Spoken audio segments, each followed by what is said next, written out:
Oh, hallelujah, hallelujah. Shutanga uruzuye hamubabaro wongeraho. Shutanga uruzuye hamubabaro wongeraho. Inyoni zararorotse mu kirere, amafi yo mu nyanja yaragwiriye. Inyoni zararorotse mu kirere, amafi yo mu nyanja yaragwiriye. Wibaza ko mbikunda kurusha umuntu, bigatuma imbere yanyutizeye. Wibaza ko mbikunda kurusha umuntu, bigatuma imbere yanyutizeye. Haleluya, haleluya. Basi simbuka gatanu konyine niko nkwifurije. Niwarangiza nakubwira iki winjire mu munsi wawe neza. Amen. Haleluya, haleluya, haleluya.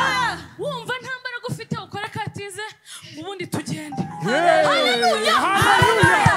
Inshuro eshanu muraze nyemereye cyane. Okay.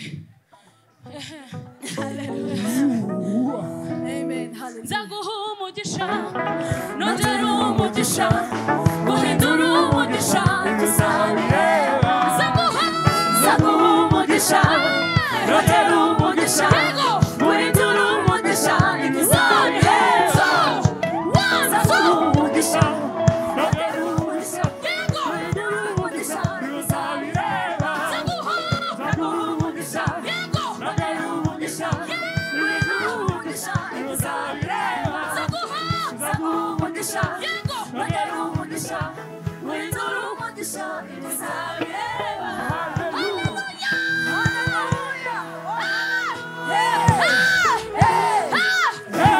Bonyine hallelujah, hallelujah. Amen. Amen. Oh, hallelujah, hallelujah, hallelujah. So nagira ngo munkundire rero, allow me, turacyafite igihe. we still have time. Umukozi w'Imana yagombye kwitegura, turashaka kumubwira safe flight.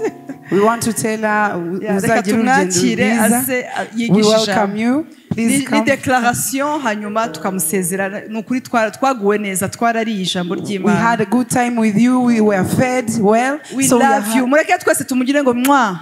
Let's all kiss and mwah. Yeah, yes. Mumuha amabizu Beneda. Abakozi b'Imana dukunda affection kuko tuba We love twayitanze. affection because you have given affection. Ni karibu, Imana ibaha umugisha. Dushimire umusemuzi, sibyo? Yakoze umurimo udasanzwe kandi arakomeje. Nawe mumuha amabizu.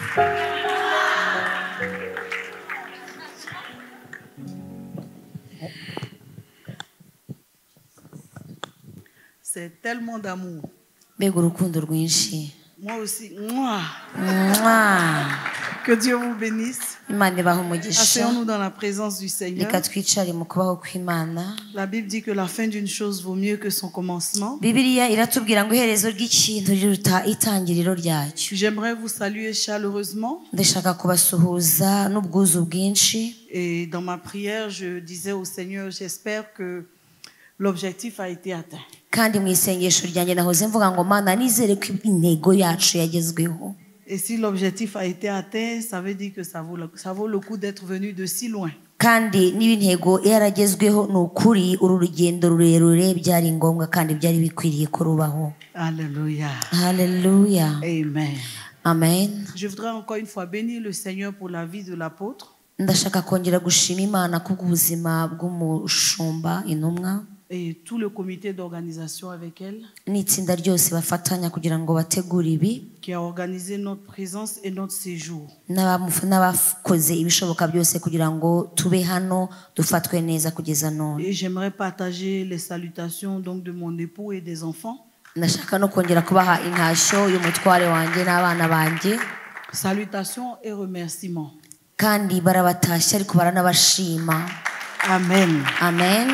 Et j'aimerais aussi adresser les félicitations de plusieurs personnes au travers le monde qui m'ont écrit. ndashaka no kongera kubabwira uburyo abantu benshi babashimye bagiye banyandikira pour la qualité des images. ku buryo amashusho yanyu atangwa cyangwa se ameze. Amen. Amen. Alors, je voulais vraiment, en tout cas, féliciter l'équipe de médias. ni ukuri ndashaka gushima cyane itsinda ry'itumanaho rya women. Et en tout cas, amen, les bénir. ni ukuri vous dites Et les bénir. no kubahesha umugisha abo.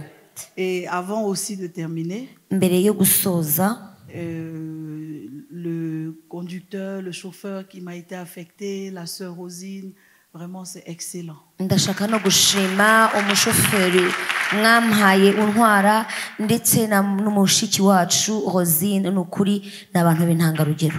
Tellement de discipline, tellement de bonne disposition, c'est vraiment excellent. ni abantu bafite umuco, ni abantu bubaha kandi ni abantu bagendera ku murongo. Aussi, j'aimerais remercier notre interprète. ndashaka no gushima umusemuzi wacu. Merci. Parce que son travail est vraiment excellent. kuko umurimo yakoze ni mwiza. On doit bien l'encourager. On doit bien l'encourager. merci servante de Dieu. murakoze. Pour terminer donc sur le travail qui m'a été donné, j'aimerais qu'on lève la main droite, la main de l'honneur, reka tuzamure ukuboko kwacu kw'icyubahiro, ukuboko vers kw'iburyo le trône de gloire, tuyerekeze ku ntebe y'icyubahiro, et qu'on dise ensemble, Seigneur, au nom de Jésus, maze dusubiremo ngo Mwami mu izina rya Yesu je prie de recevoir pour ce soir ndasaba kugira ngo nakire iby'uyu mugoroba un esprit de compréhension. umwuka wo gusobanukirwa, Qu'aucune parole qui vient maze ijambo ryose rivugwa ne m'échappe, ntirincike, qu'aucune parole ijambo ryose ne tombe par terre. ntirigwe hasi. Je dispose mon cœur et mon esprit umutima wanjye n'umwuka wanjye pour recevoir biteguriye ces paroles kwakira aya magambo et pour qu'elles aient un impact. kandi kugira ngo bizagire impinduka. Je prends l'engagement ndiyemeje de mettre ces choses en pratique kuzabishyira mu et bikorwa de vivre ma foi no kubaho ukwizera et kwanjye ma prospérité no guhirwa pour la kwanjye gloire du Seigneur, mu cyubahiro au nom cy'Imana de Jésus. mu izina rya Yesu. Amen. Amen. Donc nous sommes à notre dernière intervention. uyu mugoroba ni umugoroba wacu wa nyuma wo kubana namwe. Et si vous vous souvenez, hier, le dernier point que nous avons abordé, c'était donc les semences. ejo ijambo rya nyuma cyangwa se ingingo ya nyuma twaganiriyeho yari iyo kubiba. Nous avons parlé de donner, twavuze gutanga, apporter tuvuga kuzana, et semer, tuvuga no kubiba, qui sont donc les fondements ari nazo mfatiro de la libéralité. zo gutanga n'umutima ukunze. Personne ne peut entrer en prospérité nta muntu ugera ku guhirwa sans byiza exercer la libéralité. adakoze uyu mwitozo wo gutanga kunze. Mais aussi exercer la libéralité ariko ibyo akanabikorera sous-entend qu'en tant que chrétien, nuko umuntu yumva ko ari umukristo on sera appelé à faire trois choses: hari ibintu bitatu tuzasabwa gukora. Donner, ni ugutanga, apporter ni ukuzana et semer. ndetse no Et kubiba. on nous a dit twarabwiwe que donner relève de la dimension volontaire. ngo gutanga ni ibintu umuntu akora kubw'ubushake bwe. On nous a aussi dit batubwira que yuko apporter ko kuzana fait attrait à un esprit d'obéissance. bizana umwuka cyangwa se bigendana n'umwuka wo kumvira. Donc Dieu veut quelque chose de nous iyo Imana hari icyo ishaka kuri et twe il le signifie. kandi ikanakitubwira, Mais maintenant, c'est nous qui devons obéir. hanyuma twebwe tugasabwa kumvira. Et troisièmement, on nous a parlé de semer. ubwa gatatu tubwirwa kubiba, Et on a dit que semer est le point le plus délicat de la libéralité. tunabwirwa neza yuko kubiba ariho hantu hasa n'aho hagoye cyangwa hakomeye Parce mu qu'on donne, gutanga, on sème sans savoir quand. kuko umuntu abiba atazi igihe Quand est-ce qu'on va moissonner? azasarurira. Parce que vous devez savoir qu'il y a des moissons qui sont retardées. mugomba kumenya yuko hari imisaruro itinda. Donc ce matin ou ce soir, pardon, uyu mugoroba rero je parlerai donc de mon dernier point qui se résume dans l'alliance de la provision.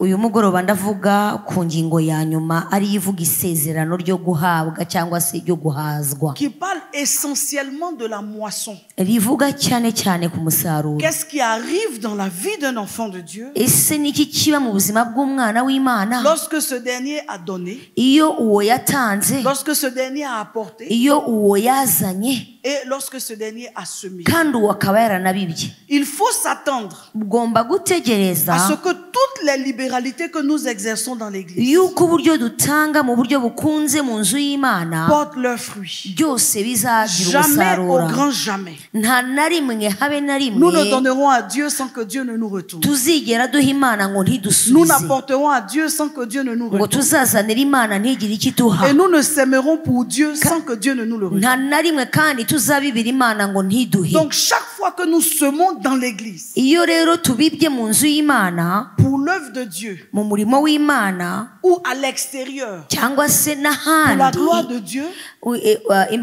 iby'Imana, nous devons mettre dans notre esprit tugomba kugomeza kwiyumvisha Que ça muri va twe revenir. yuko hari uko et nous bizatugarukira, devons prêter attention hanyuma tukita à ce cyane qui se passe kubiba après les gestes que nous posons. nyuma y'ibyo tuba twamaze Et gukora, à ce que nous faisons dans l'église kuko ibyo dukora mu nzu pour y'Imana l'avancement de l'œuvre de Dieu. kugira ngo umurimo w'Imana utere Mais il y a aussi ce imbere, que nous faisons en dehors de hari n'ibyo l'église dukora hanze y'inzu y'Imana pour la gloire de Dieu. kugira ngo Imana ihabwe Mais je le icyubahiro. déclare ce soir sur vos vies et sur uyu ma vie. mugoroba ndavuga ku buzima bwanyu Aucune n'ubwanjye de nos semences ne tombera par terre sans porter du ngo fruit. nta mbuto yacu twabibye izagwa kugira ngo itazazana Même la plus umusaruro. petite semence, n'imbuto nto twaba elle twaratanze portera son fruit. nayo izera. Alors si tu as fait des semences niba rero warigize et ubiba que tu constates encore dans ta vie qu'il y a des manques, ukaba usanga mu buzima bwawe hari j'aimerais te dire, ikibura, porte tes yeux sur les semaines qui viennent. ndashaka kugira ngo nkubwire wite ku minsi Dieu ije. utilisera quelqu'un. Imana igiye Il, kubikoresha, il utilisera une Imana circonstance. izakoresha ibihe, Mais tu verras ça revenir. ariko uzabona ibyo Je bikugarukira. déclare dans ta vie, ndavuga ku buzima bwawe après cet enseignement, nyuma y'izi parce que nyigisho, j'ai la conviction kuko ndahamya neza muri que jye plus de 80% ici vont mettre ces choses en pratique. yuko 80% bari aha bankurikiye Je sens bazabikora. que ce qui est venu ndabyumva ko ibyasohoye n'est pas juste byose venu pour être écouté, ntabwo naje kugira ngo numve mais est gusa, venu pour changer les habitudes des ahubwo gens. byaje kugira ngo imico y'abantu Donc, ihinduke. à ces plus de 80%, noneho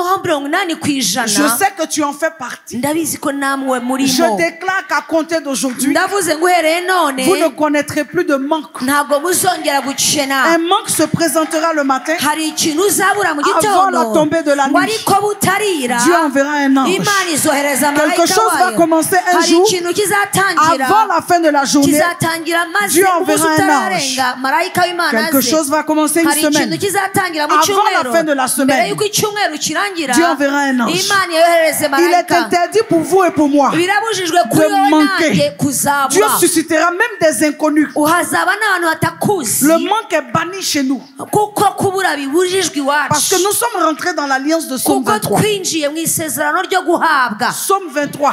muri zaburi ya makumyabiri na L'Éternel est gatatu mon berger. ngo uwiteka niwe Je mwungeri ne wanjye manquerai de rien. ntabwo nzakena. À vous et à moi, je kandi kuri déclare, wowe nanjye à ndavuga compter ngo d'aujourd'hui, uhereye vous vous none leverrez avec le manque. nta wowe Vous uzabura vous leverez wibura. dans la limite. wowe wibonaga mu bintu Avec le bituzuye muri bya bindi bike Comme la veuve de Sarepta. nka wa mupfakazi Mais avant la w'isarepta. tombée de la nuit, ariko mbere y'uko Dieu bwira enverra un Imana ange. izoherereza Pendant que marayika. tu dis Amen, mu gihe uvuga ngo tu amena t'appropries cette urimo déclaration. urasingira ibyo ndimo Pendant ndatura. que tu dis Amen, igihe uvuga ngo amena tu arraches cette urimo déclaration. urashikuza imigisha Pendant yawe. que tu dis Amen, igihe uvuga ngo amena tu fais alliance avec cette urimo déclaration. urazana ibingibi ku byo Au nom uratuye puissant de mu Jésus. izina rya Yesu. Alléluia. Je voudrais dire à quelqu'un, hari umuntu nshaka kubwira, la foi que nous avons prêchée ukwizera twigishije nous interdit désormais d'avoir peur, kutubuza kuzongera kugira ubwoba, mais nous oblige désormais de semer, ahubwo kuradutegeka noneho kujya tubiba de donner. no kujya dutanga d'apporter. no kujya Ça veut dire que tuzana. lorsque tu sens un manque arriver, niwumva hari ikintu ugiye kubura cherche une offrande ujye ushakisha ituro et viens donner. maze Et uzuritange dis au wihuse. Seigneur, Seigneur, hanyuma ubwire Imana ngo je suis en Mana, alliance avec toi. jewe nawe dufitanye isezerano Il n'est Mana, plus question de manquer. ntabwo nzongera gukena. Pour ne pas manquer, kugira ngo rero ntabura je dois donner, nzatanga semer nzabiba ou apporter. kandi Même nzazana s'il te reste un peu, nubwo haba hasigaye duke. ça semble la fin.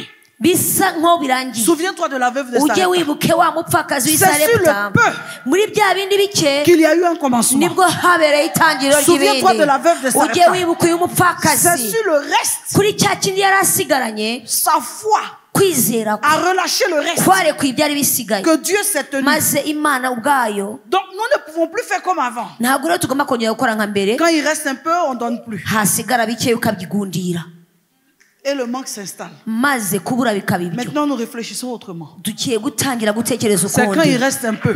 hasigaye bike Qu'on kuri vient à wowe l'autel. ujye uza ku Dieu gicaniro de la provision divine. maze uvuge ngo mana yowe utanga Dieu de la provision divine. mana wowe utanga ibivuye Dieu de la iwawe banque céleste. mana ufite banki mu ijuru Dieu qui a peuplé la terre d'anges. mana wujuje isi y'abamarayika Voici ce qui me bayo reste et je viens dore t'apporter. ibyo nsigaje n'ibindi Pendant que bizanye je sors de ta présence, maze nava mu Que la kwera nuit ne kwawe tombe pas. maze ijoro Sans que ntiringerereho quelqu'un vienne devant nta moi. muntu uragira icyo de ta anzanira part, ku kivuye je déclare iwawe sur ta vie. nje kuvuga ku buzima Dieu bwawe enverra des bienfaiteurs. imana igiye koherera abagira tes neza enfants.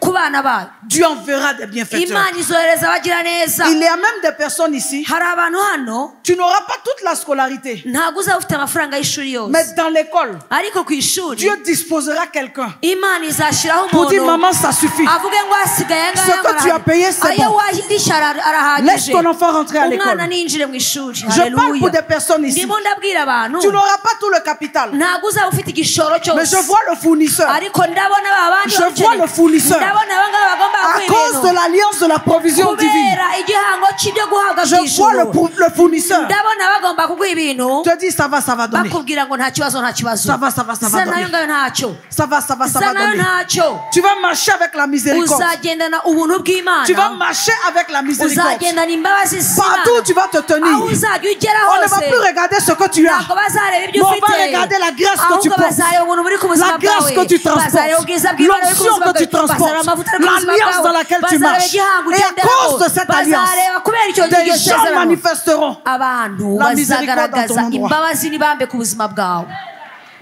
haleluya Il y aura toujours une porte ouverte pour toi. hazahoraho umuryango ugukingukiye Lorsque haleluya tu marches dans cette alliance de la provision, ese uragendera muri iri sezerano ryo tu n'es guhabwa pas obligé de iby'imana tout avoir. ntabwo ugomba kubigira Tu es byose juste obligé d'être toi, ugomba kuba wowe gusa la fille de Dieu. ukaba umukobwa Le fils de w'imana Dieu. ukaba umuhungu Celui qui est w'imana marqué par l'alliance de wa la wundi provision. washyizweho ikimenyetso cy'imana Partout où y'isezerano tu arrives, aho uzagera il hose y a une espèce de compassion. hazaba imbabazi zidasanzwe ku Une buzima grâce et une bwawe miséricorde. hazaba ubuntu Tu budasanzwe n'as ku buzima pas ce bwawe qu'il faut, ntabwo ufite ibisabwa mais tu es celui qu'il faut. ariko ufite ufite Et à ibisabwa toi, on dit, allez, prends. azagenda kubwira ngo fata Dans fata ton cas, on dit, prends. bazakubwira ngo twara gusa Après ce temps, nyuma y'iki gihe le Seigneur met dans mon cœur avec une forte conviction. umwami arimo arambwira mu buryo Il y a des butomoye portes qui te seront ouvertes hari imiryango igiye pour gucingukira participer à des formations, kugira ngo ujye mu matsinda yo participer kwigwa à des séminaires, ugende ujye mu masemineri obtenir des bourses, ubone buruse rentrer dans des sessions. ugiye kwinjira ahantu Tu n'as pas les moyens pour ça.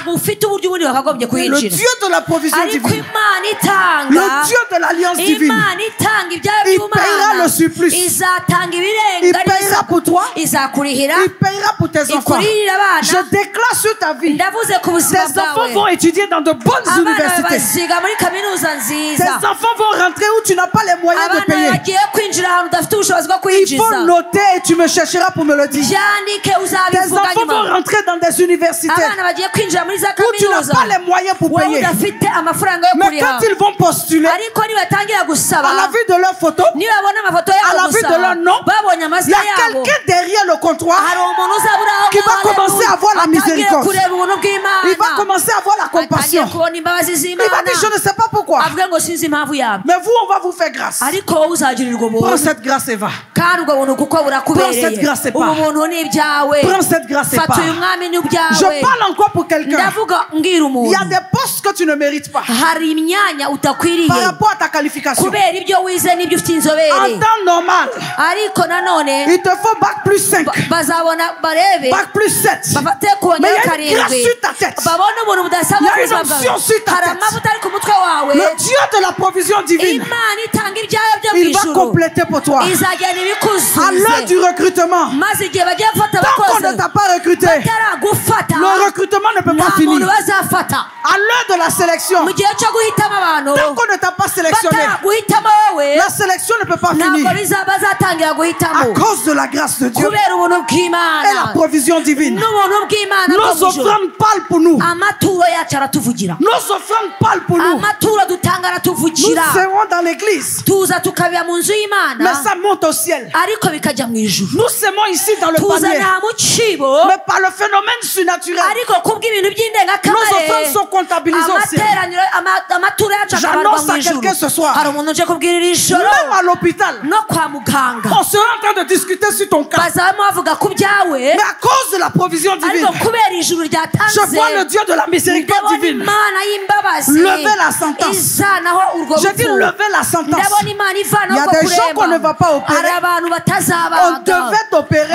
bagombaga kubabaga mais on ne va plus t'opérer ariko ntibakibabaze parce que par ton offrande, kubera yuko ko tu as payé l'opération. hari ikintu wakoze Par ton kubera offrande, ko watanze tu as ituro payé l'intervention. hari ukuntu Il y a watanze des femmes qui ikintu vont échapper. hari abagore bagiye À des kurenga césariennes. za césarienne Il y a des gens qui vont échapper hari abantu bagiye à kurenga des opérations du cœur. kubagwa mu Il y a mutima des gens qui vont hari abantu échapper bagiye à kutabagwa l'insuffisance rénale. kubera ko bafite ikibazo Ta cy'impyiko première consultation, bakibabona on va te dire, on dirait que bazavuga ngo turabona bisa c'est naho l'insuffisance rénale. birasa naho impyiko Mais à ta zidakora deuxième neza consultation, ariko musubira bwa kabiri on va te dire non, finalement, bazavuga ngo ariko twasanze on va te donner des médicaments. turaguha imiti Ça gusa peut passer. kubera yuko biraza À compter de ce soir, guhera uyu mugoroba considère wemera yuko comme sacré wemera yuko uyu munsi l'offrande qui sort de ta main. rya turo riva mu Pour biganza entrer dans byawe le panier, kugira ngo rize mu elle n'est cibo plus ordinaire. ari ituro Elle est ridasanzwe puissante. ni ituro rikomeye Elle est sacrée. ni ituro Elle porte rirenze des vies. ni ituro Elle rizana porte des ubuzima destinées. rizana ejo C'est une hazaza négociation. ni ikintu Elle wasabye négocie devant Dieu. kandi kiri imbere Pendant que toi tu donnes, igihe wowe uri tu ne sais même pas ce qui se ntabwo passe. uzi ibirimo biraba Peut-être hariya. que tu dois mourir. Igihe wowe Tu bavuga dois ngo faire un uzapfa, accident. uzakora Ton impanuka, enfant doit avoir un umwana malheur. wawe araza Mais kurwara. pendant que tu donnes, Ariko igihe il y a utanze une ituro, négociation dans le hari ciel. ikintu mu ijuru Il y a gikorwa. quelque chose qui s'engage Hari dans le ikintu ciel. gihinduka mu Et je ijuru. déclare sur ta Kandi vie nje kuvuga ku le buzima Dieu bwawe. de l'alliance, Imana de la y'igihamya, provision divine. Imana y'isezerano Change les itanga choses. ihinduye ibintu haleluya choses. hari ibintu bihindutse Il change les choses. hari ibintu bihindutse J'aimerais dire à un papa ici. hari umubyeyi nshaka kubwiraho umugabo Je ne sais pas pourquoi. sinzi impamvu Mais chaque fois que je tombe sur le visage de ce papa, igihe nguye kuri uyu mugabo il y a une espèce de conviction, amen, de la grâce de Dieu qui vient dans mon cœur. mbona ko hari ubuntu bw'imana bumujeho n'ibintu numva binjeho Papa, Dieu n'a pas fini avec vous. imana ntirarangizanya nawe wa mugabo Papa, je suis en train de vous dire que Dieu n'a pas ndimo fini ndavuga avec ngo vous. imana ntabwo La irarangizanya miséricorde nawe divine vous a ubuntu localisé. bw'imana buri ku buzima Elle a bwawe localisé votre maison. kandi bwakurebye. Can I interpret in English? I'm seeing the grace of the Lord over your life. There is something special that is coming over your life. Ok, on va aller en Kinyarwanda, c'est bon, mais on va faire lentement. Lentement. Ubuntu bw'Imana budasanzwe buje ku buzima bwawe. Mbonye hari ikintu kikuvuyeho hakaza ubuntu budasanzwe ugiye gutuma hari ibindi bintu cyangwa urundi rwego uzamukiraho. S'il te plaît, demande au papa combien d'enfants il a. Mufite abana bangahe? 4 enfants. Demande le troisième, c'est quoi? Uwa Quel genre? gatatu ni iki? Ni umuhungu n'umukobwa? C'est une fille. Ok, très bien. Dis au papa que nous présentons cet enfant à Dieu. Uwo mwana wawe tumuzanye imbere y'Imana. Physiquement, cet enfant est une fille. Mu buryo bugaragara ni umukobwa. Mais dans le spirituel, cet enfant a une destinée comme la destinée d'un homme. Ariko mu buryo bufatika bw'umwuka Imana yamushizeho kuba umugabo intwari. Et ce soir, uyu mugoroba nous étendons la main sur cet enfant. tuzanye ukuboko kwacu ku buzima bwe. Satani nazongera kumuteka cyangwa Les malheurs et kumubasaba. les drames ne la réclameront Ibintu pas. byose by'ibyago ntabwo Nous bizongera relâchons une grâce pour tuzanye ubuntu accomplir. budasanzwe ku buzima Que tout le bwe. monde crie grand Abantu amen. bose bavuge ngo amen. Je déclare sur la vie de quelqu'un. Ndavuga ku buzima bw'undi muntu. Si tu es ici, tu as une ordonnance médicale. Uyu munsi hari ikintu abaganga Si tu es bagutegetse. ici, tu as un diagnostic médical. Hari ikintu abaganga bavuze ku buzima Si tu as dans bwawe. tes affaires un papier Niba hari urupapuro wari de ufite l'hôpital bw'uko abaganga qui bavuze ku buzima bwawe. qui te dirigeait, kandi vers rwakujyanaga un service particulier. yuko wajya ahantu La grâce de Dieu est hihariye disponible ce soir. ubuntu bw'imana buraje uyu mugoroba grâce ni de Dieu est disponible ce ubuntu soir. bw'imana ni bwinshi uyu La grâce mugoroba de Dieu est disponible ubuntu ce soir. bw'imana ni bwinshi uyu Je mugoroba déclare le diagnostic change. ndavuze ngo Je birahindutse ibyo déclare le bavugaga diagnostic change. ndavuze ngo birahindutse Je ibyo déclare le bavugaga diagnostic change. ndavuze ngo birahindutse ibyo L'Esprit de Dieu me bavugaga parle ici umwuka w'imana arimo de arambwira ngo personnes qui attendent ngo umuntu wari utegereje une décision de nomination yari ategereje gushyirwaho ou une cyangwa décision de recrutement. cyangwa se guhabwa akazi runaka S'il vous plaît, mu nyumve je vais briser un peu votre protocole. ndi burenge ku mategeko y'ahangaha Le Seigneur gatoya marche fortement avec moi dans la grâce de l'offrande.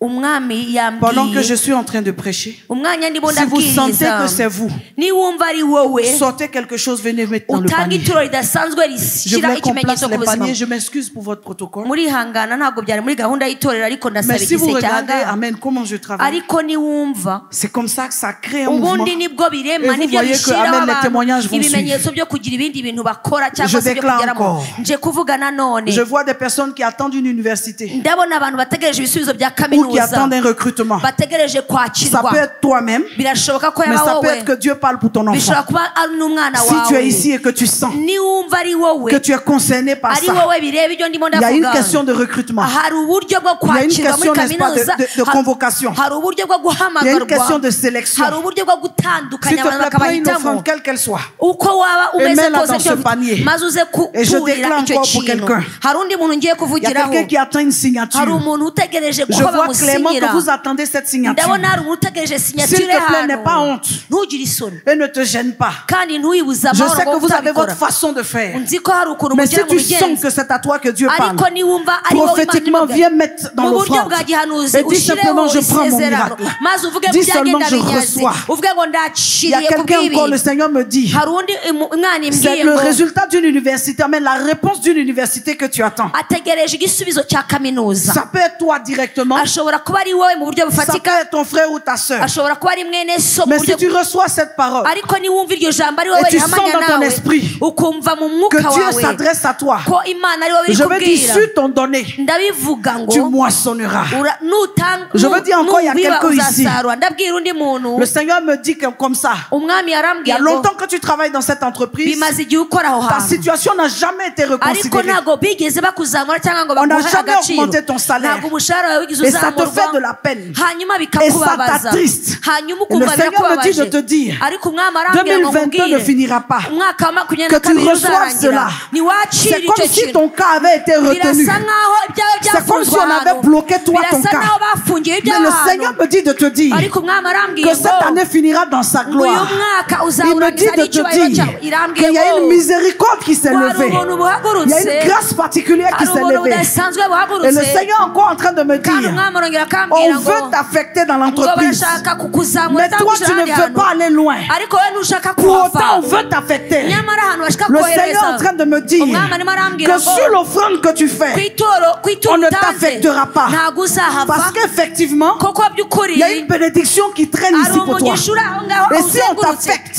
kandi cette bénédiction va t'échapper. uwo mugisha ntabwo Et ari cette uzawujyaho bénédiction-là, kandi uwo mugisha c'est une bénédiction de uwo fiançailles. mugisha wo Tu es dans gushaka une relation uri ahantu qui doit se urambagizwa concrétiser. ugomba Et kurambiza si tu t'éloignes, ariko nuva tu aho as peur hantu de perdre cette relation. ufite ikibazo Et tu as cy'uko raison bizapfa d'avoir peur. kandi ufite Parce que ubwoba le bw'ukuri. diable menace cette kuko relation. satani azi Il neza faut la ibyo bintu stabiliser d'abord. ugomba gushyira igihango kuri Alors icyo- je prie que ubwo Dieu te bucuti. maintienne là. ndasaba ngo imana Sur ton iguhamirize offrande ibyo encore, bintu. je déclare. ndongera kuvuga ku ituro Le ryawe Seigneur me nanone dit qu'il y a quelqu'un qui est en train de négocier un prêt bancaire, quelque hari chose umuntu avec la urimo banque. urasaba inguzanyo muri banki Et ça traîne. ariko birasa naho Mais sur byateze sa miséricorde, ariko kubw'ubuntu ce bwayo soir et sur ton offrande, uyu mugoroba kubwo Je déclare au nom de kubiharya Jésus. ngiye kuvuga mu izina rya yesu tu obtiendras cette aide. uraje Tu uhabwe iyo obtiendras ce nguzanyo secours. uraje Tu wemererwa obtiendras ubutabazi cette manne. uraje ufate L'Esprit de Dieu me dit encore, umwuka arongera il y arambwiye a ngo quelqu'un qui a toujours voulu construire. hari umuntu wahoze yifuza kubaka Devenir igihe cyose propriétaire. kugira ngo agire inzu ye Mais chaque fois que bwite l'opportunité vient, ariko igihe cyose agize ayo des choses mahirwe viennent et ça se hari casse. ibintu biza Je ibushinga ukava mu déclare, nzira il y a ndavuze yavuze moins ngo 7 personnes. hari abantu nka batanu D'ici à fin 2023, nyuma le projet de construire ou d'acheter va se concrétiser. Je vois au moins 7 personnes dans cette salle. Chaque fois que tu veux réaliser, c'est comme si quelque chose vient gâter ça. Mais l'Esprit de Dieu me dit, sur l'alliance de l'offrande, tu seras surpris de voir la miséricorde de Dieu. Et tous les arrangements qui vont avec. Et tous les arrangements qui vont avec. L'Esprit de Dieu me parle d'un héritier ou d'une héritière. Quelqu'un, tu dois avoir, amen, tu dois hériter. Mais il y a tellement de situations que toi-même finalement tu as envie de relâcher. Le Seigneur me dit de te dire de ne pas relâcher. Il me dit de te dire dans un cycle de 7 semaines jusqu'à, amen, 7 semaines. À partir donc du mois de novembre, 7 semaines, un cycle de 7 semaines.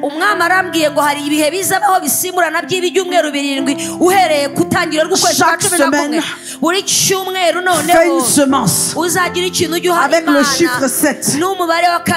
Ça va se débloquer. Tu entreras dans cet héritage. Tu posséderas cet héritage. Et la précision que Dieu me donne, on ne fait que te demander des papiers. Et tu es fatigué de faire les papiers.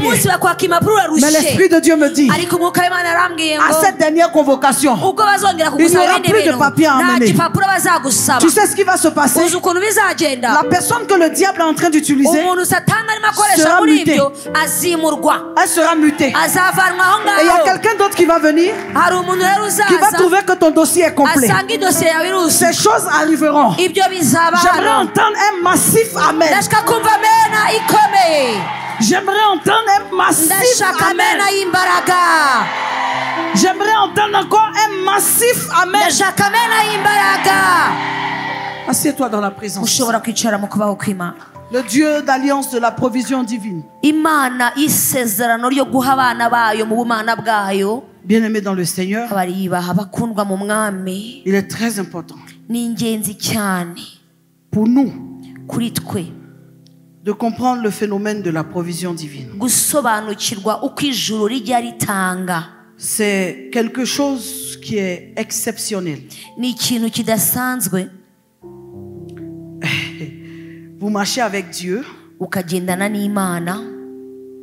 et Dieu vous accompagne. Jéhovah Jireh marche avec vous. À compter de cet instant, vous n'êtes plus obligé de tout avoir. Vous êtes juste obligé d'être vous.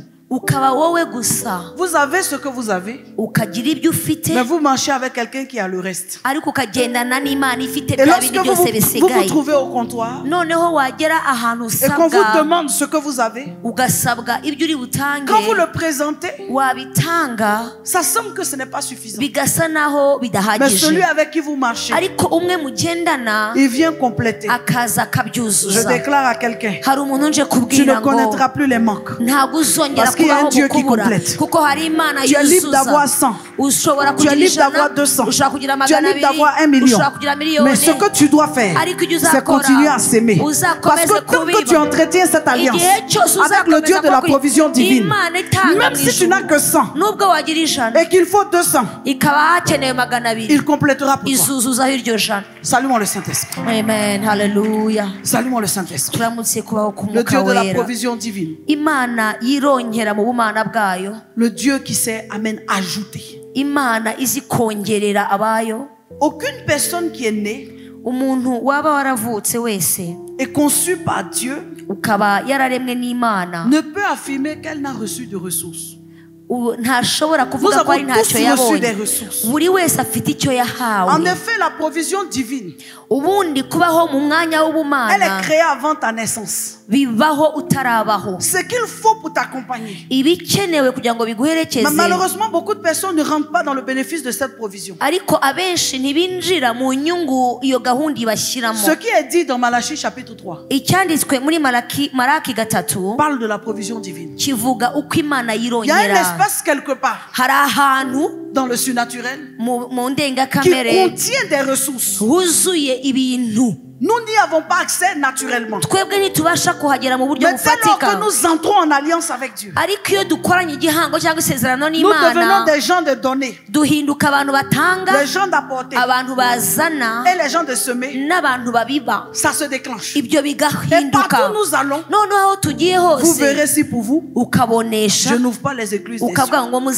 Vous verrez si pour vous, je n'ouvre pas les écluses des cieux. Donc il y a une richesse, il y a une provision que tes yeux ne voient pas.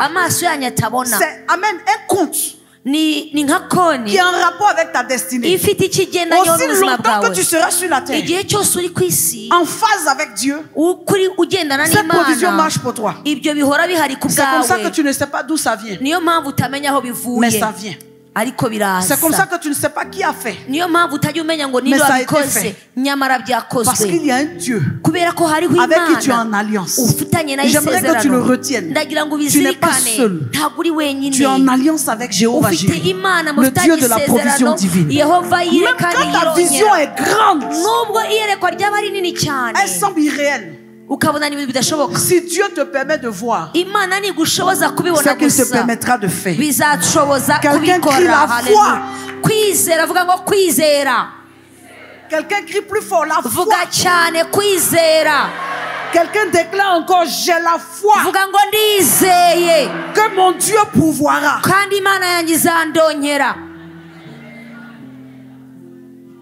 La provision divine, nous ne la voyons pas avec nos yeux. Mais c'est une ressource divine que Dieu a réservée pour ses justes. Alors lorsque nous marchons avec lui, nous sommes bénéficiaires de cette provision. Dans le mot provision, il y a pro et il y a vision. La vision te revient. Le pro revient à Dieu. Dieu te laisse le soin d'avoir une vision, mais il prend soin de pouvoir. J'aimerais encourager plusieurs personnes. Ce n'est pas parce que tu as eu des visions qui tardent qu'elles ne vont pas s'accomplir. Si c'est de Dieu, et si tu es de Dieu, quel que soit le temps, les ressources divines viendront. Quel que soit le temps, je dis les ressources divines viendront. Encore quel que soit le temps, je déclare encore les ressources viendront. La provision divine, c'est quand Dieu te fait prospérer. Tu es parti déméritant. Tu as fini méritant. Tu as commencé défavorisé. Ton histoire ne te qualifiait pas. Tu n'as pas le background pour. Mais il y a quelque chose qui t'a trouvé en chemin et qui t'a accompagné jusqu'à ce que. Et j'aimerais que tu saches que cette chose est avec toi. La provision divine, c'est quand Dieu te donne au-delà. Le Dieu de Deutéronome 28. Il dit ta corbeille et ta huche seront bénies. Le Dieu de la provision divine. En fait, c'est quand Dieu ajoute. Il y a ce que tu as et il y a ce que Dieu ajoute. La Bible dit que Dieu pourvoira à chacun de tes besoins. Genèse 22 verset 14. En Philippiens 4 verset 19, Dieu a promis de pourvoir à nos besoins. Il dit, et mon Dieu pourvoira à tous vos besoins selon sa richesse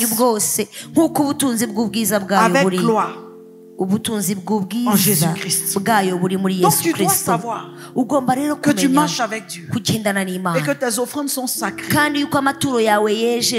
Ne t'amuse pas à rentrer dans la présence de Dieu, sortir sans faire d'offrande. Il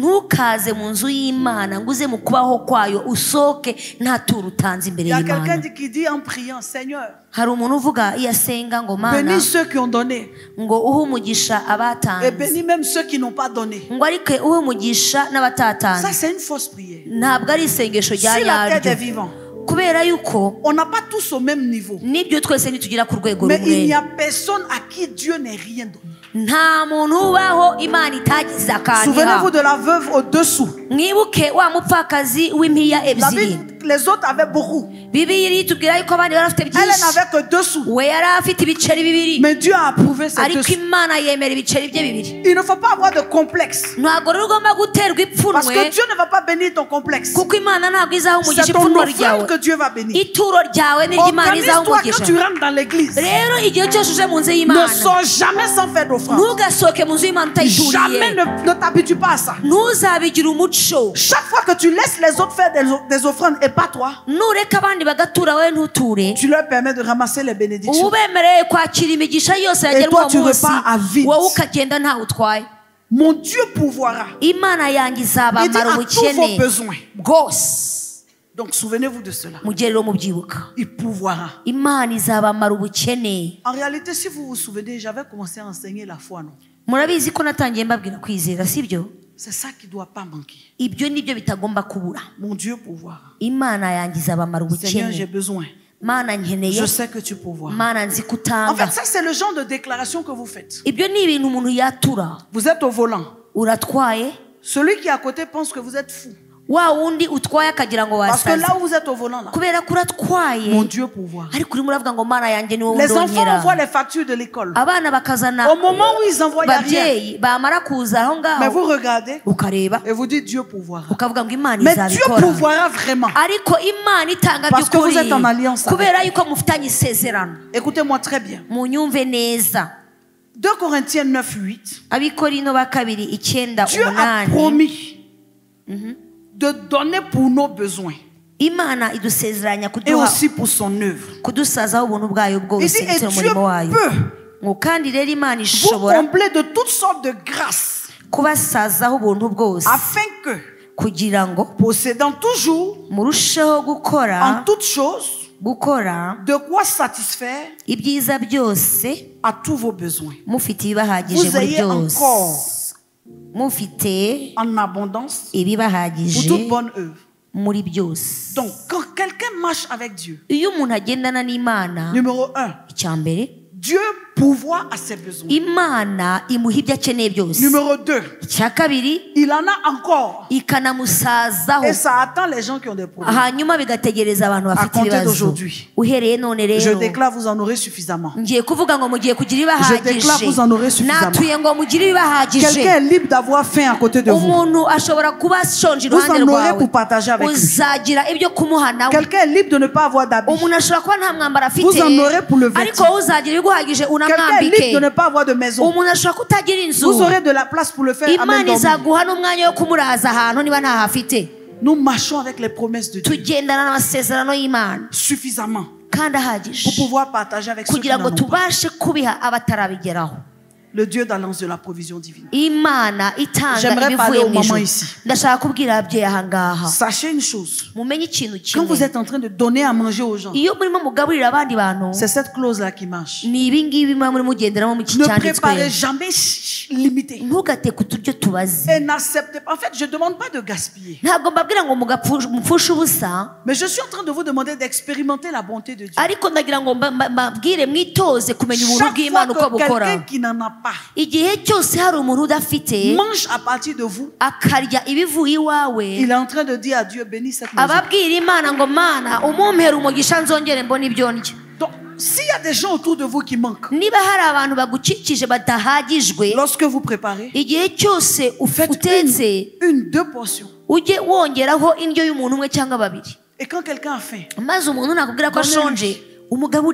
en fait, il y a des attitudes. Si tu n'as pas été béni par Dieu, tu ne peux pas les avoir. Ne soyez pas avare.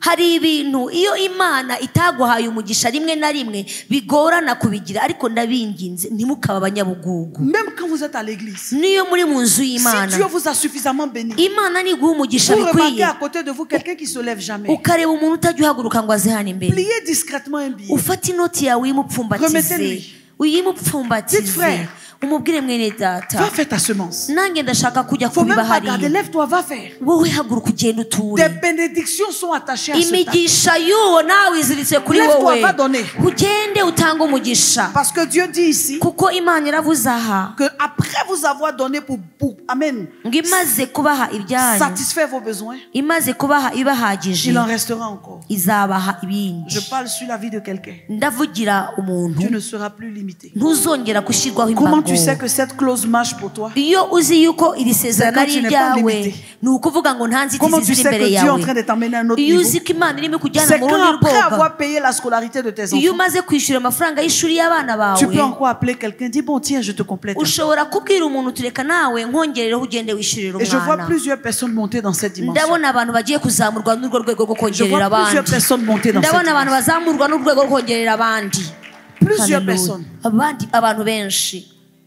Les indigents vont commencer à chanter ton nom. abakene bazatangira Et kuririmba chaque fois bavugize, qu'ils sont en train de chanter ton kandi nom, le igihe ciel, bazogeza izina ryawe ijuru, les écluses des cieux, amadirishya y'ijuru descend. azajya chaque fois kumanukiraho. qu'ils vont se amène, ils vont rappeler ton nom. Qui a fait que j'ai mangé? igihe cyose bazavuga ngo kanaka yarangaburiye, C'est grâce à qui mon enfant est allé à l'école? umwana wanjye yize kubera kanaka. Écoutez, vous et moi, en avoir, ce n'est pas pour faire le malin. njyewe nawe kugira ngo tugire uyu munsi ntabwo ari ukugira ngo C'est twiyemere, pour glorifier Dieu. ahubwo ni ukugira ngo Imana ihabwe icyubahiro. Quand une femme Haleluya. vient à l'église, elle est affligée. iyo ubona umuntu aje mu nzu y'Imana Tu ahetamye la ababaye, regardes, tu sens que la maman là est désespérée. ukamureba ukabona muri we kabisa ibintu Et biranze. Dieu t'utilise pour essuyer ses larmes. Imana ikagukoresha kugira ngo umuhanagure amarira, Tu deviens partenaire avec Dieu. uhinduka umufatanyabikorwa w'Imana. Dieu dit ouais. Imana ikavuga ngo yego, Toi dans l'église là, je peux te donner. wowe muri iriya torero ndaguha, Parce que chaque fois que je vais te donner, kubera ko igihe cyose nzajya nguha, tu es sensible à ceux qui sont à côté. ndabizi yuko abafite umutima ubabaye Si vous uzabumva ne montez neza. pas dans cette dimension de largesse, nimutazamuka ngo mujye mu rwego nk'urwo ngurwo rurekura, il y a un niveau de prospérité que vous hari n'avez pas. urwego rwo gutunga mutazigera mugeraho. Faites-le discrètement. mujye mubikora kandi mutibonekeza, Aidez des gens discrètement. mujye mufasha abantu nta wundi Réglez des mubwiye, problèmes discrètement. mujye mukemura ibibazo nta wundi mubwiye, Réglez des situations discrètement. mujye mu bintu nk'ibyo ngibyo ko nta kwigaragaza guhari. Faites-le. mubikore mutuje kandi muciye Essuyez bugufi, les larmes des gens. muhanagure cyangwa muhoze abantu amarira Au fur et à yawe. mesure, uko mubikora Dieu sera en train de vous bénir. Imana izajya ibaha Et umugisha, vous aussi, vous serez en train namwe d'élever muzamuke kandi et de bénir muzamurwe, d'autres personnes. hanyuma muhe umugisha abandi bantu. Écoutez-moi bien encore. munyumve nanone, La provision divine, guhabwa n'ijuru c'est quand Dieu te demande de faire quelque chose qui semble difficile à faire. ni igihe Imana igusaba gukora ikintu gisa naho kigoye Juste gukora, pour tester ton obéissance. ari ukugira ngo irebe kuyumvira gusa. En Genèse 22:8, il le fait avec Abraham. mu itangiriro 22:8 Imana ibikorana na Aburahamu, Il dit à Abraham, donne-moi ton unique. iramubwira ngo umpe umwana wawe, Pourtant, il avait l'agneau. kandi umwana w'intama yari ahari. Et lui-même, finalement, a pourvu à l'agneau. hanyuma Imana ubwayo aba Dieu ne yirekura te uwo mwana demandera w'intama. jamais quelque chose qui n'est pas capable de remplacer. ntabwo Imana izigera igusaba ikintu idashobora gusimbura. Haleluya. Chaque fois que Dieu te demande quelque chose, igihe cyose Imana igusabye ikintu, sache qu'il est capable de remplacer. nuko iba ishobora no kugisimbura Je vuba. veux déclarer 3 niveaux de bénédiction dans votre vie. ngiye kwatura imigisha y'ubwoko butatu ku buzima bwanyu. Je suis en train de décliner vers la fin. ndimo ndasa Mais numanuka dites-moi, est-ce que vous êtes nsoza. béni? ndizera ko mwahawe Est-ce que umugisha. vous êtes béni? ese mwahawe umugisha? Très bien. Dieu nous dit Imana iratubwira en Genèse chapitre 30, verset 27 à 30a. itangiriro 30:25. Je vais paraphraser. ndabivuga mu magambo Dieu a béni yanjye. l'œuvre de ses mains et grâce à lui, l'entreprise de son oncle a connu une croissance économique remarquable. Imana yahaye umugisha amaboko ye, imirimo ya nyirarume ihabwa umugisha w'indashyikirwa. Il s'agit de Jacob. chez son oncle Laban. D'abord, j'aimerais dire quelque chose. Votre présence quelque part ne sera jamais assimilée à un malheur au nom de Jésus. Amen.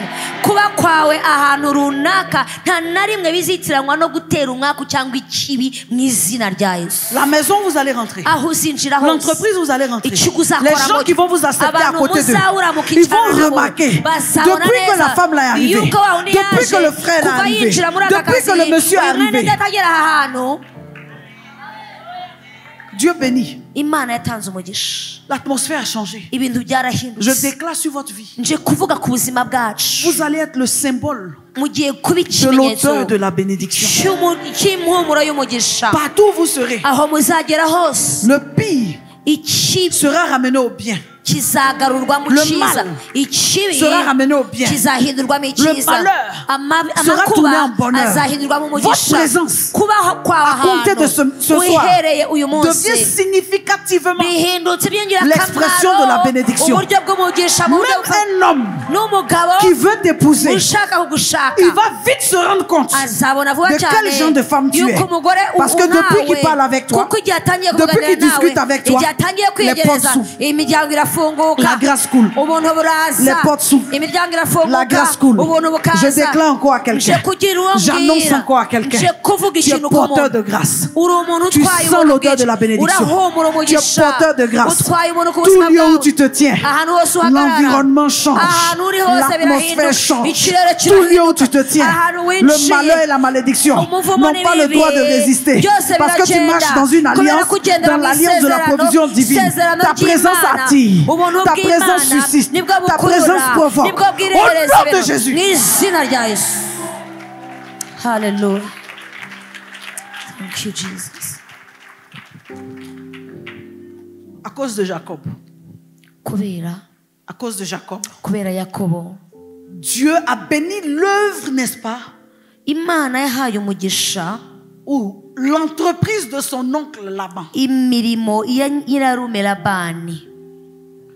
Ton patron va commencer à t'apprécier de façon particulière. Écris, note toutes ces amen, paroles que je suis en train d'annoncer et tu vas commencer à constater.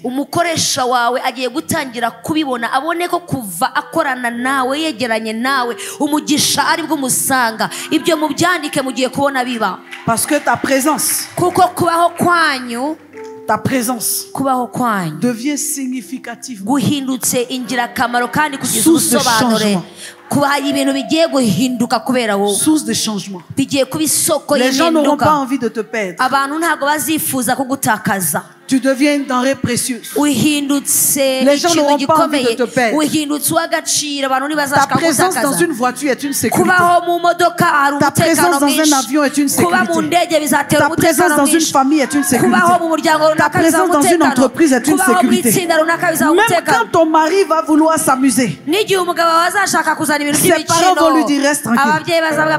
Depuis que cette femme est rentrée dans ta vie, on voit. On voit comment tu étais. On voit comment tu deviens.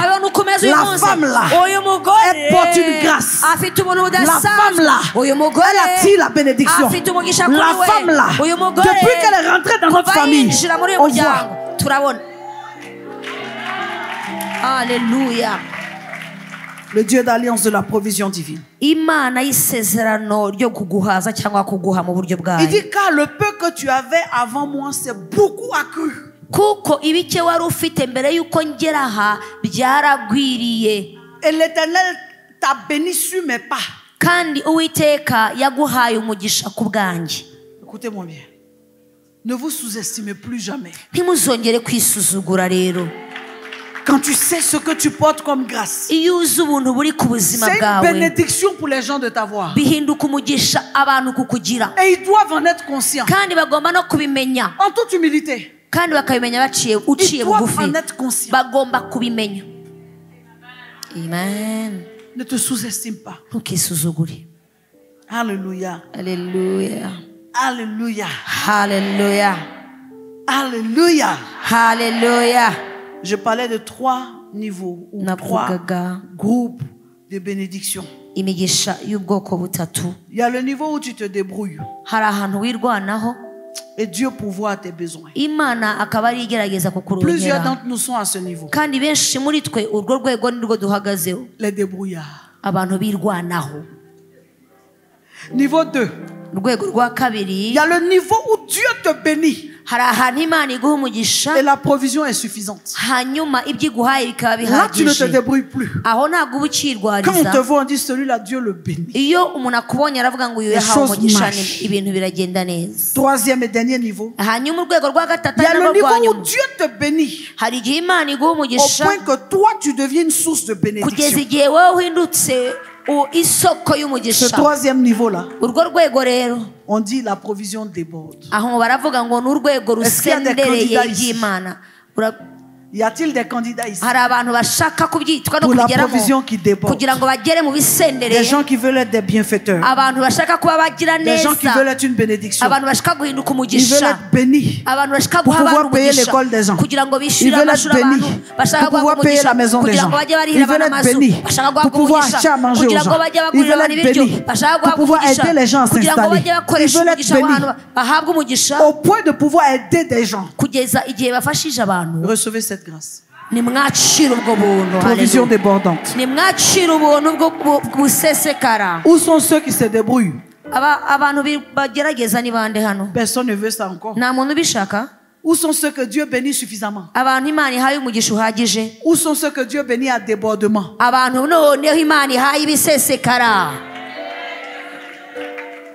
Alléluia. Je termine mon enseignement ce soir en enseignant sur les types d'offrandes. C'est important de connaître ces choses. Il y a différents types d'offrandes qu'on fait dans la maison. Suis, c'est le dernier point de mon enseignement ce soir. Je vais enseigner sur les différents types d'offrandes et leur incidence. C'est-à-dire quand je fais telle offrande, voici ce que ça ramène. Quand je fais telle offrande, voici ce que ça ouvre comme porte. Quand j'ai tel défi, voici le genre d'offrande que je dois faire pour changer la situation. Si tu es d'accord avec ça, dis Amen fort.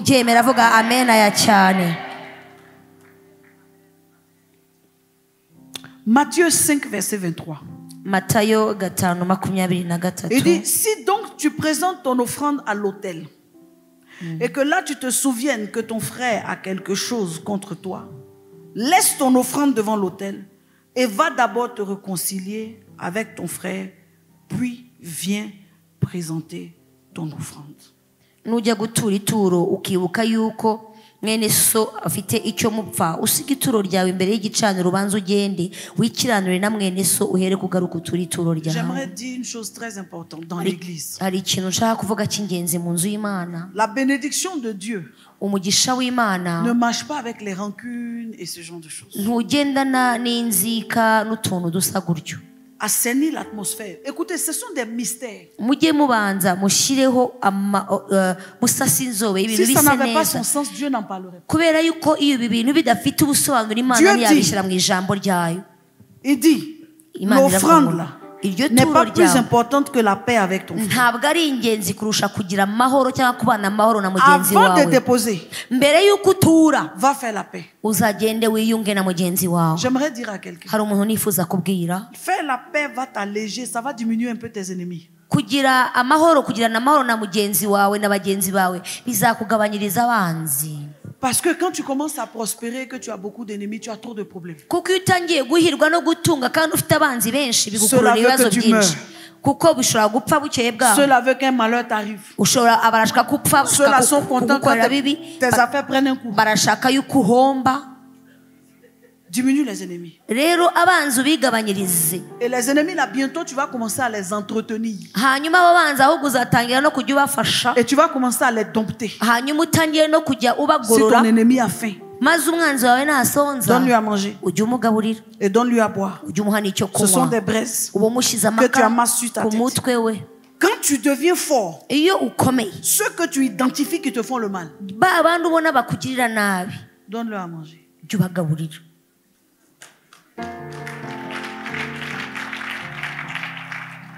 Je parlerai d'un premier type d'offrande que j'ai appelé l'offrande recommandée. C'est la rançon qui fait cesser les réclamations. Et qui ouvre la porte à la restitution. Des fois, c'est Dieu qui vous met à cœur de le faire. Des fois, il utilise son serviteur ou sa servante pour vous recommander de le faire. Donc, des fois, vous êtes là et on dit, il faut que tu fasses une offrande. C'est ça qu'on appelle l'offrande recommandée.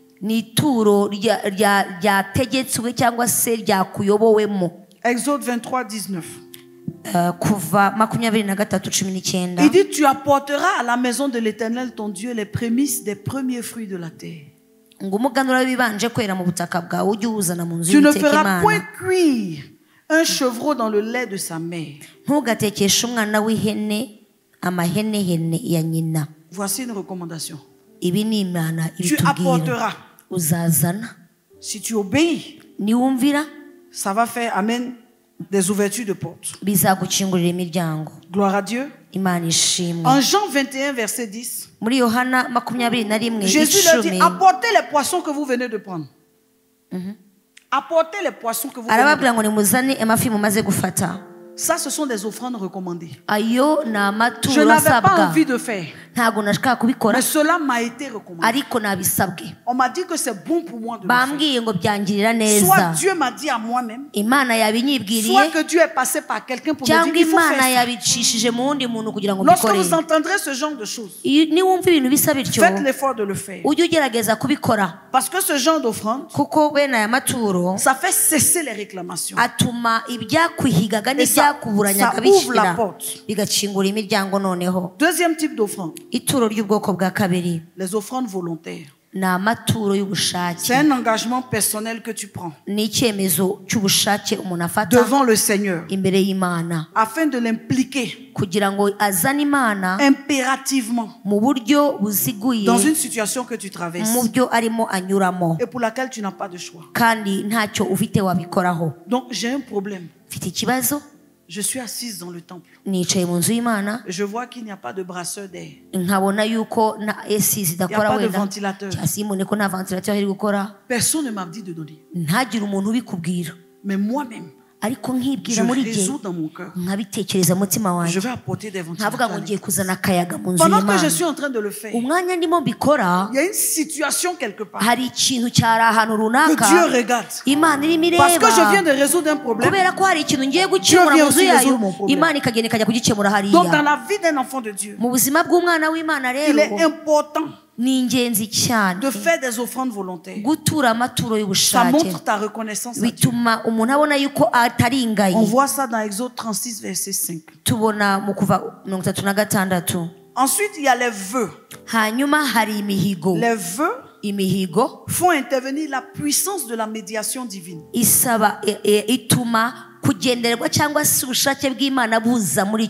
Les vœux, c'est la preuve aussi de notre capacité à respecter la parole de Dieu. Proverbe 7, verset 14. Il dit, je devais un sacrifice d'action de grâce. Aujourd'hui, j'ai accompli mes vœux. Ecclésiaste 4, verset 3. Pardon, Ecclésiaste 5, verset 4. Il dit, lorsque tu fais un vœu, ne tarde pas à l'accomplir. Car il n'aime pas les insensés. Accomplis le vœu que tu fais. Je donne un exemple. On doit me recruter. On est plusieurs. Et moi je viens prier. Et je dis au Seigneur, Seigneur, je te fais le vœu de te donner tout mon premier salaire. Je te fais le vœu de changer la moquette de l'église. Ouvre-moi cette porte de travail. Nous sommes nombreux. Je suis peut-être le moins méritant. Mais si tu me fais cette grâce, j'accomplirai mes vœux. Une semaine plus tard, on te recrute. Dès que tu es payé, tu viens voir le pasteur. J'avais fait un vœu de changer la moquette. Pasteur, quelle couleur je prends? Pasteur, quelle qualité je prends? Le pasteur dit oui. On va changer à tel endroit. Mais on peut mettre une couleur grise. On peut mettre une couleur rouge. Ou le pasteur envoie quelqu'un acheter avec toi. Et tu viens, tu accomplis ton vœu. Ceux qui font les vœux et qui ne les accomplissent pas, ils s'attirent des courroux. C'est pourquoi quand tu fais un vœu, il ne faut pas faire comme un insensé. L'insensé fait quoi? Seigneur, moi, je vais acheter un jet pour le pasteur. Le camion d'évangélisation, je vais acheter ça en hélicoptère. Je prends un hélicoptère. On va faire l'évangélisation. Les anges même sont assis et puis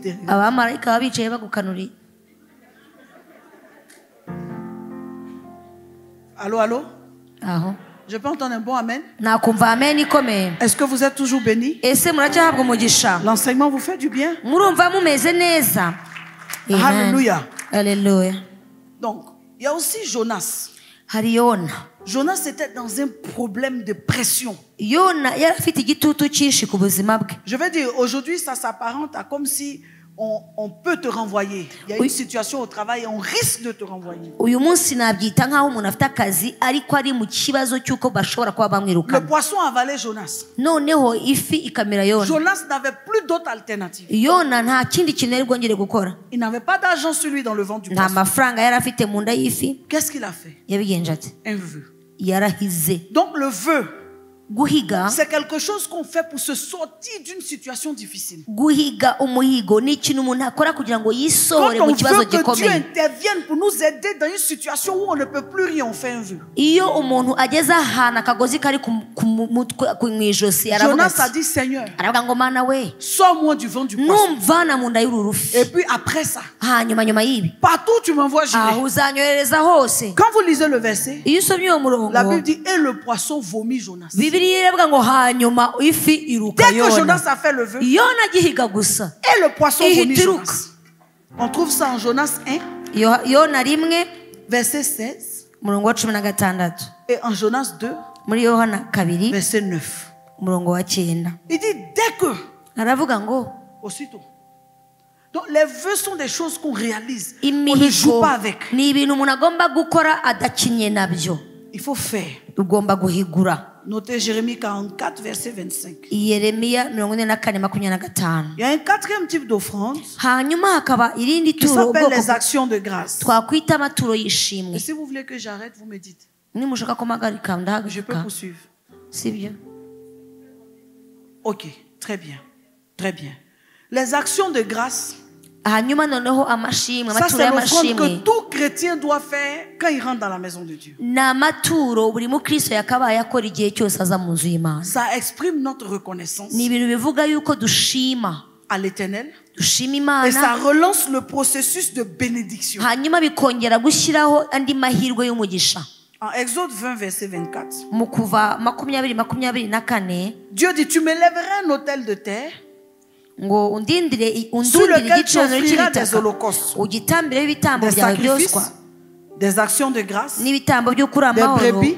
Partout où je rappellerai mon nom, je viendrai à toi et je te bénirai. Ça veut dire quoi? Ça veut dire c'est quelque chose que nous faisons à Dieu pour lui dire merci.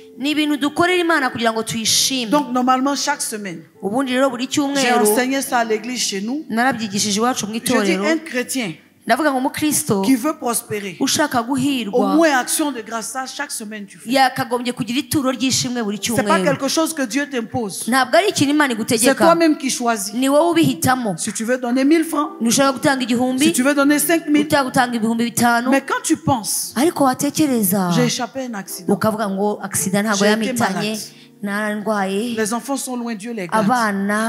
Seigneur, cette action de grâce, c'est pour te dire merci. Ça n'a rien à voir avec l'offrande que tu fais à l'église. C'est ta reconnaissance. C'est quelque chose que tu mets à part.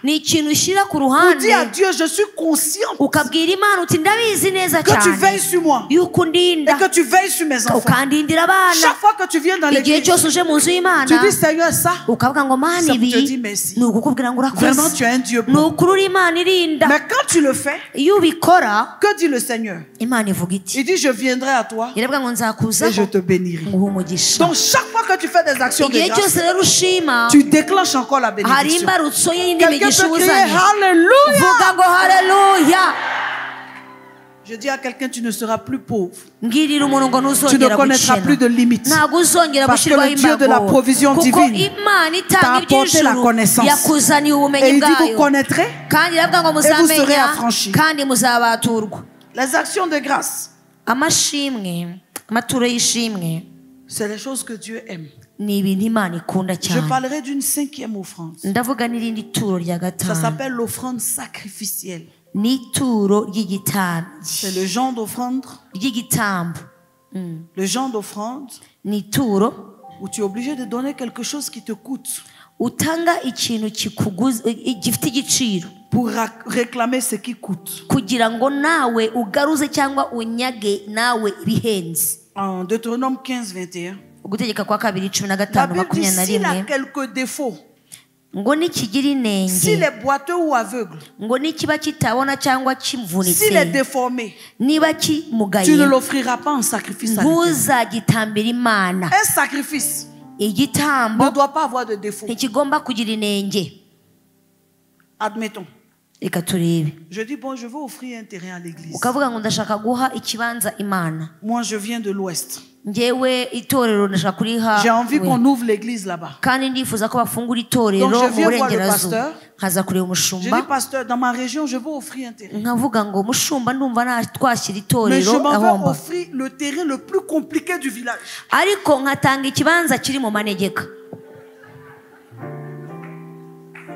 C'est-à-dire que quand le pasteur même vient, le pasteur vient dire, on t'a pas forcé, pourquoi tu es venu donner ça?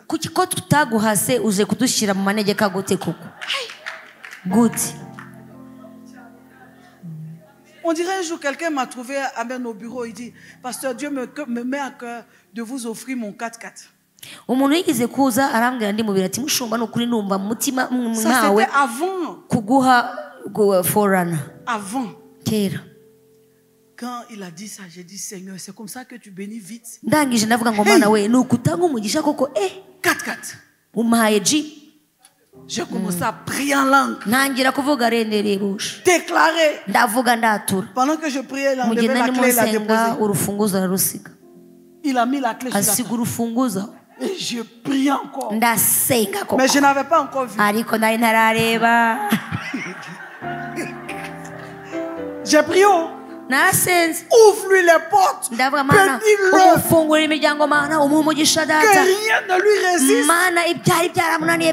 Quand j'ai fini de prier, il dit, bon pasteur, on va voir le véhicule. On est sorti. Comme moi-même j'ai vu. J'ai vu son 4x4. Je me suis dit, mais qui t'a demandé? Je t'ai rien dit. Bon, peut-être que je vois ça de loin. Je lui ai donné la clé pour qu'il démarre. Et il a démarré. La voiture va partir. On n'est pas encore monté dedans. Le pot d'échappement là, la fumée.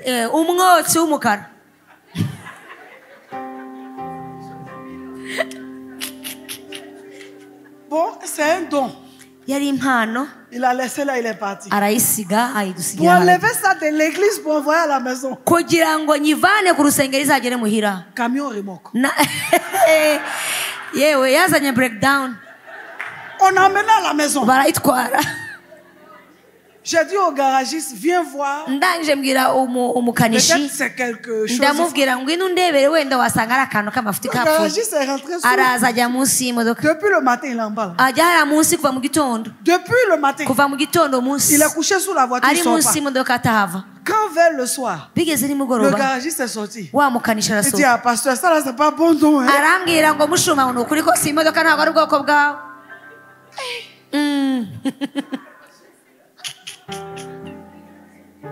Tu ne donneras rien de boiteux ni de déformé à l'Éternel.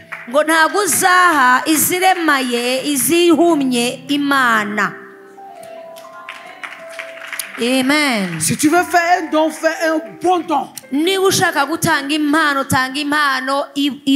Et quand Dieu voudra te retourner, amen, en grâce, il va aussi te retourner une bonne grâce.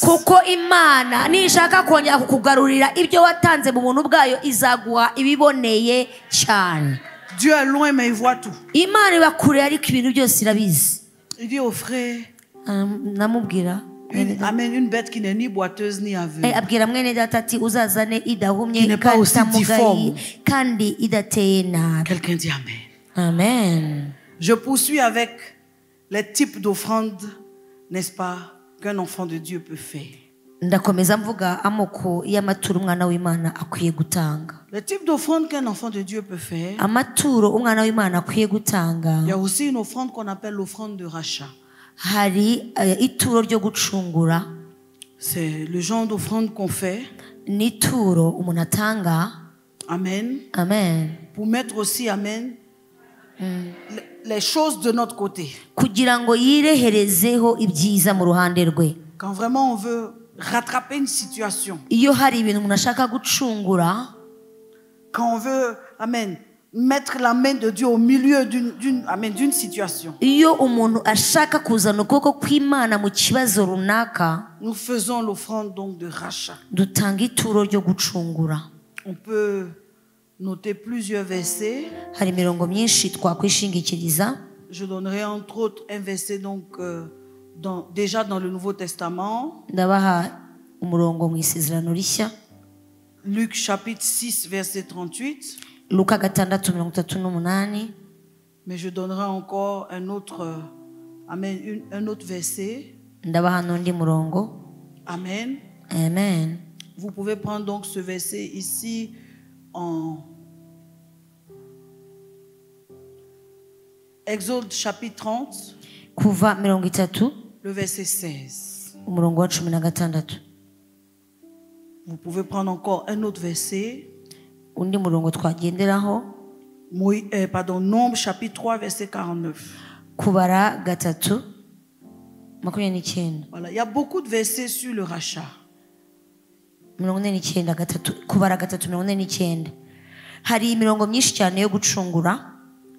Vous voulez arrêter, amen, échanger les circonstances. L'offrande de rachat est très importante. Je parlerai maintenant de la dîme. La dîme, nous connaissons tous, hein?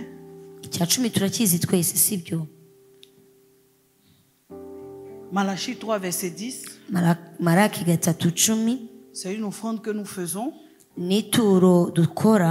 sur instruction de Dieu. Mais que résout la dîme? Lorsque nous faisons la dîme, nous impliquons immédiatement Dieu dans nos finances.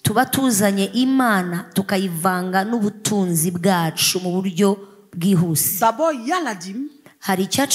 Ensuite, il y a les dîmes. La dîme, c'est 10% de nos revenus. En termes de salaire. Et les dîmes, c'est 10% de nos revenus. En termes d'entrées diverses. Donc, pas seulement notre salaire, mais toutes les entrées diverses. En tout état de cause, c'est toujours 10%. On ne paye pas la dîme que sur le salaire. On paye la dîme sur le salaire, mais sur toute entrée qui nous parvient. Dieu fait ça, quelqu'un dit Amen. Et lorsque nous payons la dîme, Dieu commence, n'est-ce pas, à nous éviter certains problèmes. Nos activités, Amen, prospèrent. Les opportunités se multiplient. Et Dieu éloigne de nous, n'est-ce pas, le malheur et le dévoreur. Vous avez un autre type d'offrande qu'on appelle les prémices. Nous sommes pratiquement à la fin. Heureusement, dans la Bible, il n'y en a pas tant que ça. Donc, ce qu'on appelle les prémices, ce sont les premiers fruits de notre revenu. Donc un premier salaire ou un premier bénéfice d'une activité, ce sont les prémices. Donc pour un enfant de Dieu, il y a les prémices sur l'année. Et il y a les prémices. Les prémices sur l'année, c'est tout ce qu'on obtient en premier. Et les prémices, c'est quel que soit le moment de l'année où on obtient une entrée en premier. Par exemple, je fais du commerce. La première fois que je fais le commerce de textile, le premier bénéfice ne m'appartient pas. Que font les prémices? Quand nous payons les prémices attirent dans notre vie la supériorité. Les prémices attirent dans notre vie la prospérité d'un certain niveau et le changement de standing. Donc nous atteignons des niveaux non inespérés. Je veux dire des niveaux inespérés. Quand vous êtes un payeur de prémices,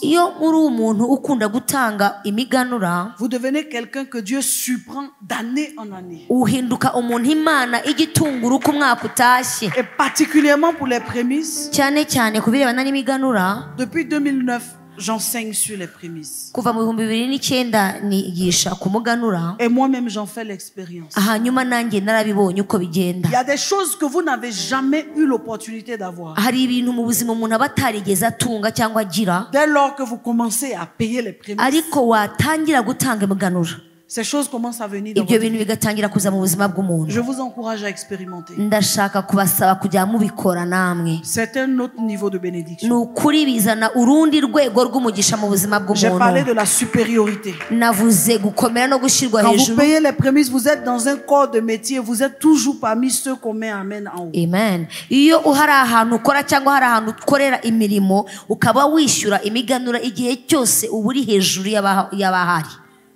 Quand vous payez les prémices, vous commencez à acquérir des biens immobiliers, des biens fonciers, des ouvertures. C'est vraiment extraordinaire. Voici une chose que moi j'expérimente. Depuis 2009, je peux passer des heures à enseigner. Mais simplement, ah, ok, très bien. La première année où j'ai commencé à payer les prémices,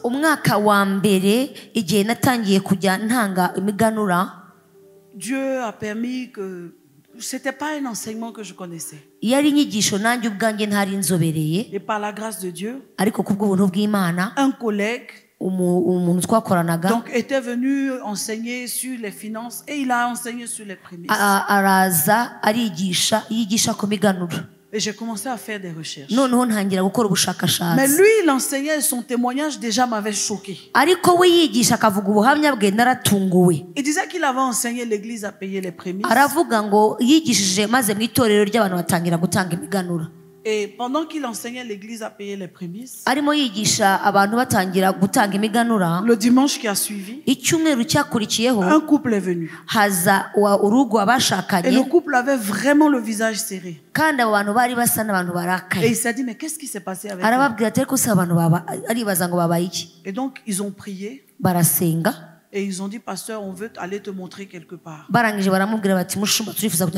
il les a suivis, pensant que le couple avait un problème. Là où ils sont arrivés, c'était un nouveau duplex. Le couple, ils ont ouvert la porte. Ils sont rentrés avec le pasteur. Ils ont visité. Et ils ont donné la clé au pasteur. Ils ont dit, quand tu as donné l'enseignement, que nous sommes rentrés, ma femme a eu un songe. Extraordinairement, j'ai eu le même songe. Que nous devions donner la maison à l'église. Et vraiment, on a eu mal. Parce que c'est le genre de maison, même dans le couloir, il y a le climatiseur. Ils ont construit. Et Dieu leur a dit, c'est votre première maison que vous construisez donner. Ça fait mal. Et eux, ils ont donné. Et le pasteur va se coucher. Et le pasteur fait un songe. Parce que quand le pasteur a vu la maison, il s'est dit, ah, voici le genre de maison. Dieu m'a béni, il a vu mes efforts. Et Dieu lui a dit dans le songe, la maison n'est pas pour toi. Le terrain de l'église que vous devez acheter, vends la maison et tu prendras de l'argent et vous achèterez le terrain. Depuis longtemps, l'église devait acheter le terrain. Et quelqu'un d'autre était sur le point de prendre. Voici comment Dieu a résolu. Et ces gens-là, après ça, Dieu les a vraiment bénis. Donc moi, quand j'ai reçu l'enseignement, je suis allé étudier dessus. Et j'ai dit, bon, ben moi aussi je vais essayer. Et l'année où j'ai payé les prémices, quelques mois après, Dieu m'a béni avec 20 lots de terrain. 20. C'est 1, 2, 20. Ça, c'est la première année. En 2009. Mais j'ai continué à payer les prémices. Donc imagine. Acclamons le Seigneur. Alléluia. Mais d'année en année, l'année ne s'est jamais terminée sans que je n'ai un témoignage. En fait, les prémices ne vont pas vous rendre très spirituel. C'est pas le genre de semence que vous faites pour prier beaucoup ou pour avoir une vie de jeûne. Non, ça se joue sur la vie économique. Rero amaturo y'imiganura ashobora kutaza ngo akore ku bintu by'umwuka cyane usenge cyane wirize cyane ariko na amaturo utanga yangiza agakina ku kintu cyitwa ifaranga. Voilà. Donc j'encourage rero à ndabashishikariza payer les prémices. kujya muriha imiganura. Certainement à une autre occasion, hanyuma ku kindi gihe je prendrai le temps pour enseigner exclusivement sur les nzafata umwanya mbigishe gusa ku cyitwa umuganura. Mais ça change la vie. Ariko bihindura ubuzima Je suis moi-même un produit de ça. nanjye ndi umusaruro Chez nous à w'umuganura. l'église, Iwacu mu rusengero on paye les prémices. tutanga imiganura. Et vous voyez des jeunes couples commencer à prospérer de manière extraordinaire. ukabona ingo zikiri nto cyane zitangiye gutunga mu buryo Ça budasobanutse. marche. Birakora. Ça marche. Birakora. J'encourage et je prie que le pasteur enseigne dessus ici. ndimo ndasenga kandi ndimo ndabashishikariza ndetse nashishikariza umukozi w'Imana À partir de kuzabibigishaho. nos enseignements, plusieurs églises ont commencé à enseigner. kubera izo nyigisho twigishije amatorero menshi yatangiye Plusieurs kuyabyigisha églises. menshi cyane. Et les témoignages sont légers. hanyuma ubuhamya buhinduka ibindi Mais bindi. pour ce soir, ariko uyu mugoroba nous allons nous arrêter ici. tugiye gusoreza Je n'ai hano. pas parlé de l'autel. ntago navuze Je n'ai igicaniro, pas parlé aussi de l'aumône, ntago navuze gutanga imfashanyo, de la semence de foi. ntago navuze imbuto yo kwizera Mais je cyangwa crois que se, j'ai dit l'essentiel. ariko iby'ingenzi ndumva Je voudrais nabibabwiye. vous inviter à vous tenir debout. ngiye kubasaba guhaguruka. Et que nous levions les mains vers le Seigneur. La Bible dit Dieu les bénit. Et il dit soyez féconds. Je proclame sur votre vie que vous devenez féconds. Féconds en idées. Féconds en projets. Et le Dieu d'alliance de la provision divine pourvoira. Vos idées se réaliseront. Vos projets se réaliseront. Je le décllare au nom de Jésus. Je proclame encore sur vos semences, vous verrez les fruits. Aucune semence ne restera sans moisson, ni sans porter de fruits. Je déclare une nouvelle saison. La saison qui vous fait passer de 30 à 60, de 60 à 100. Vos niveaux augmentent. Vos bénédictions changent de niveau. Aucune de vos offrandes ne tombera en terre sans porter son fruit. L'offrande du lundi parlera dès mardi. L'offrande de la première semaine parlera dès la deuxième semaine. L'offrande du début de l'année parlera avant la fin de l'année.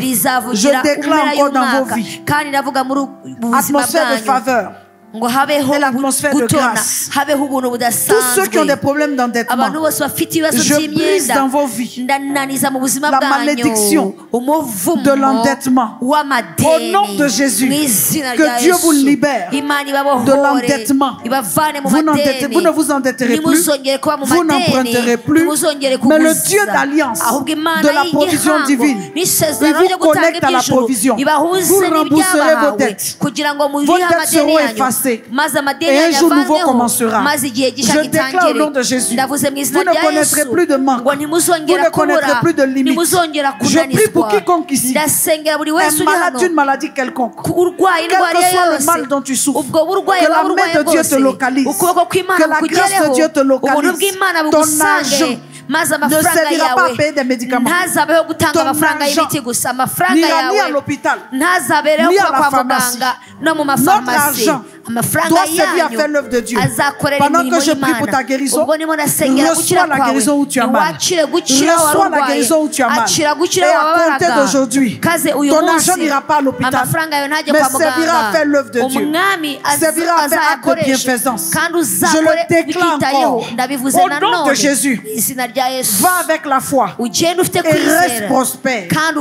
Va avec la foi et reste prospère. Je déclare encore, va avec la foi et reste prospère. Est-ce que tu peux commencer à prier? Présente tes projets au Seigneur.